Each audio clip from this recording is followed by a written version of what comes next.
Are these things going to be the death of you? Can it kill you? I think people rely on them too much, personally. Thanks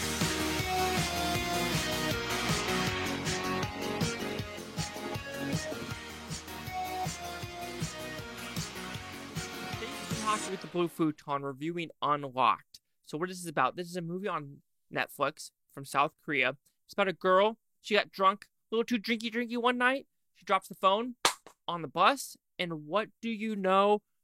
Someone found the phone. Someone found it and now copied everything from the phone. Everything she has on the phone, he can see, vice versa. And now he is making her life a living hell, and it's probably going to kill whoever he wants. Oh no, didn't it crack? If it was an iPhone, it probably would have. Ha ha ha. So, did I like this film? As a sucker who I'm not on my phone a lot of the time, I really enjoyed this film because it is kind of an anti-phone message. It is kind of an anti-get off the phone message. And it's like you're relying too much on this for your life. Because I find it very fascinating. So many people put their credit cards on here, all the passwords on here. It truly is. People are like, hey, where's your wallet? Oh, my wallet's right here. But what if you lose your phone? Like, I'm going to tap everything. Tap, tap, tap, tap. Bus pass, tap. Subway, tap. Tap to get that Coca-Cola, tap. Tap to buy this. You're just like, you're okay with that? You're like, yeah. You're putting too much. You're giving Apple too much of your data. Even Samsung too much of your data. You're giving these people TikTok too much of your data. It's absolutely absurd. And I overall I like this movie for what it was trying to give for the message. So what I like about this movie, I like the message, I like the acting, I like the overall experience of the whole just craziness of what we're doing. This kind of reminded me of Somebody about using the phone app to kill people, but this was a little bit different about having some backstory about this person doing the killing. Is it a cop? Is it the cop's son that's doing the killing? And there's a good twist at the end where you're like, oh shit, I did not see that coming of what they're trying to do with who is actually the killer and whose son is it? And is it the cop's son? And who are these people putting out little fruit plunges? Is it plum plungers on trees in the forest where these dead people bodies are at? So you're probably wondering, what are you talking about, Chase?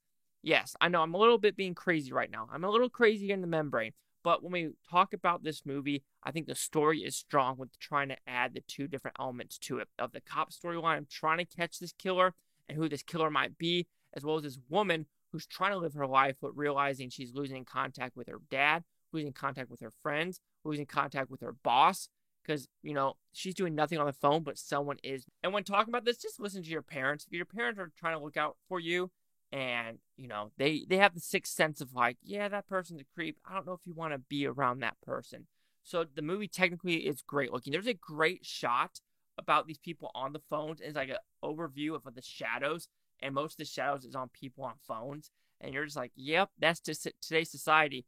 Like when you go out in the world, you have these, like, I want to call it helicopter parents, but iPad parents, where they automatically give their kids an iPad, headphones, and they're always doing this, and that's ruining kids' brains. I remember they're like, oh, it's just so tiring now. Well, how do you think kids and adults did in the 70s, 80s, 90s? Like, you could survive too. Like, people are like, oh, if you don't go with the, if you don't catch up with the times, you're just going to fall behind. Okay, I'll fall behind. People are talking about all this AI is fantastic, GPT. Fuck that. Has no one seen the fucking Terminator? Seriously. Like, people are like, oh, I'm just going to have chat GPT do this stuff. Oh my god, we're so stupid. Even though we're not talking about, it's not really about this movie, but it kind of can connect with it. But if I had to give a negative about this movie, I think it could have been a little more graphic. It might be a little bit morbid of me to say that, but it wanted to be a little bit extreme with this serial killer storyline. But I think if they would have talked a little bit more about that storyline, it would have been a better movie. But I think overall, this movie did what it was supposed to do. I had a great time. It was 2 hours of just gripping thriller, just tension. Yes, you kind of knew what was going to happen at the very end, and the only big twist and turn was the cop storyline. I do think they could have had a little bit more twists and turns with what they're trying to do, but I think it was an overall great experience, and it makes you triple check and triple think, should you trust this as much as you should? So Unlocked will receive a 4.5 out of 5 of futons. He goes at 90%. Let's see the correction scores gave this one. So you have critics a 71% with 7 of them. Audience score 90% with over 100. No critic consensus. So 90s, 971. Chase out with the Blue Futon. Like, comment, subscribe. Let me know things. Bhutontopia. You Bhuton today. Watch a great day. I don't care if you watch this today, tomorrow, a week from now, a month from now, a year from now. I love every single one of you.